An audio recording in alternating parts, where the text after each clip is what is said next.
Presiden Joko Widodo menolak permohonan gerasi 6 terpidana mati narkoba pada 30 Desember 2014 lalu.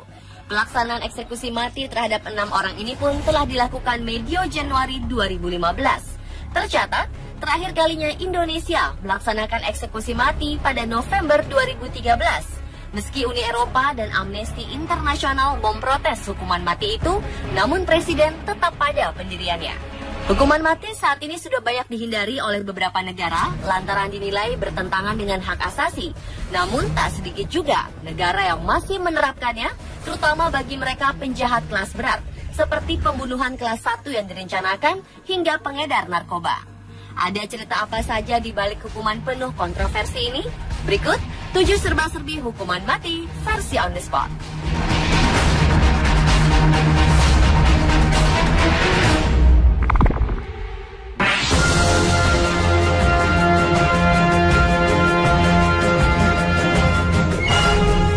Tiongkok berada di urutan paling atas sebagai negara yang sering melakukan hukuman mati untuk seluruh kasus, terlebih yang menyengsarakan banyak orang. Amnesty International mengumpulkan laporan bahwa setidaknya lebih dari 8.000 orang dicabut nyawanya dengan hukuman mati. Namun sejak 2009, pemerintah Tiongkok menyembunyikan dengan ketat jumlah sebenarnya dari terpidana mati di negara ini. Meski demikian, beberapa kali Tiongkok menyiarkan tahanan eksekusi mati pada publik. Awal tahun lalu, sekitar 15 terdakwa mati dipamerkan pada masyarakat sebelum dieksekusi. Pemerintah Tiongkok beralasan hal ini akan membuat jera para pelaku kriminal. Selain mengeksekusi, tersiar juga kabar burung yang mengatakan jika organ para tahanan yang sudah tewas dimanfaatkan oleh oknum-oknum tak bertanggung jawab. Tentunya kebenaran dari berita ini masih belum bisa dibuktikan.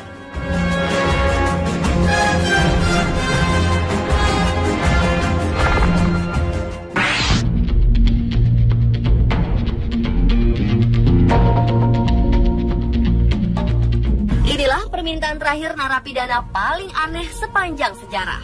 Odell Barnes Jr. masuk bui karena merampok dan membunuh seorang wanita secara sadis pada 1989. Kejahatan ini membuatnya harus mengakhiri hidupnya dengan cara suntik mati. Tapi Odell yang pada masa muda rutin keluar masuk penjara memiliki pesan terakhir yang harus dipenuhi sipir. Ia menginginkan terciptanya perdamaian dunia. Alhasil, permintaan terakhir ini pun membuat bingung para sipir penjara. Odell tak meminta makanan istimewa karena sipir hanya menyuguhinya dengan makanan biasa. Padahal biasanya terpidana mati akan meminta banyak makanan mewah sebelum dihukum mati.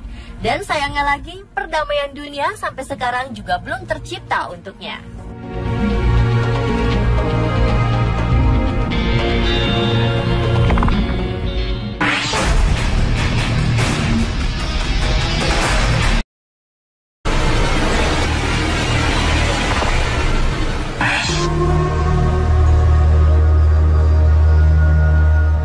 Di musim dingin 1976, nama Gary Gilmore, pembunuh asal Amerika Serikat, mendadak terkenal.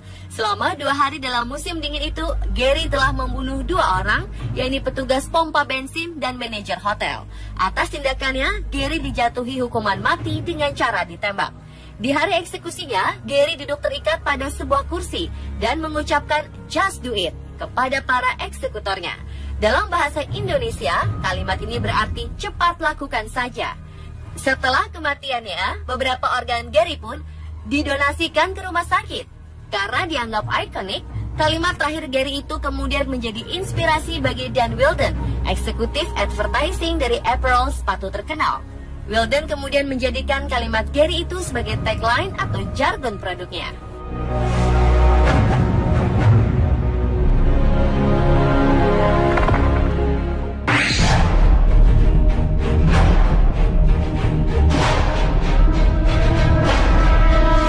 Pada 1997, perempuan asal Iran Zolekha Khathoda ditangkap dan didakwa terlibat dalam kasus perzinahan di luar nikah.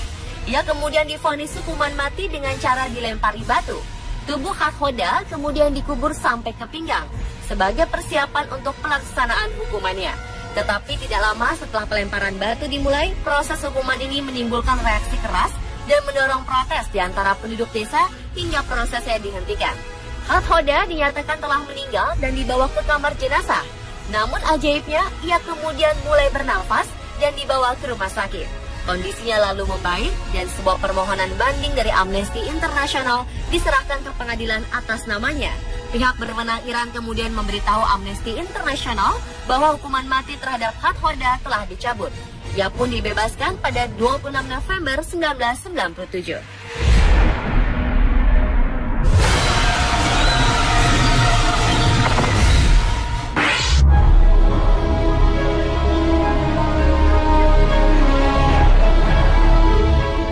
Para tahanan yang dijatuhi hukuman mati di Arab Saudi diizinkan menunaikan ibadah haji dan umroh sebagai bagian dari keinginan terakhirnya. Pada 2009, Direktorat Tahanan Arab Saudi melakukan studi mengenai kemungkinan memberikan kesempatan kepada para tahanan melaksanakan ibadah haji. Studi ini juga mempelajari bagaimana caranya para tahanan itu melaksanakan haji, termasuk menjalankan berbagai rukun haji yang biasanya dilaksanakan selama 7-10 hari. Program haji bagi para tahanan terpidana mati pun telah mendapat persetujuan dari pengadilan. Sebelumnya, para tahanan tak diperbolehkan melaksanakan ibadah umroh. Alasannya, para tahanan dicurigai akan melarikan diri dan sulit dikontrol. Kini para tahanan diperbolehkan naik haji dan umroh demi meningkatkan kesadaran beragama dan tobat para tahanan. Namun belum ada data statistik berapa jumlah tahanan yang menunaikan ibadah haji.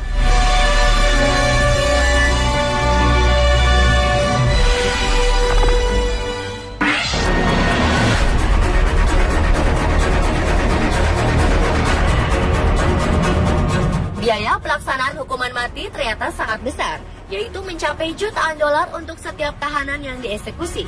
Sebagai contoh, negara bagian New Jersey di Amerika Serikat yang menerapkan hukuman mati selama 50 tahun menghabiskan sekitar 3,1 miliar rupiah untuk sistem hukuman matinya. Sementara negara bagian California dengan lebih dari 700 orang telah dieksekusi mati sudah menghabiskan biaya eksekusi sebesar 3,7 triliun rupiah untuk melaksanakan hukuman mati. Mengapa hukuman mati sangat mahal? Ini dikarenakan prosesnya yang panjang dan mengharuskan penyidikan sangat panjang agar tak terjadi kesalahan menghukum mati orang yang tak bersalah.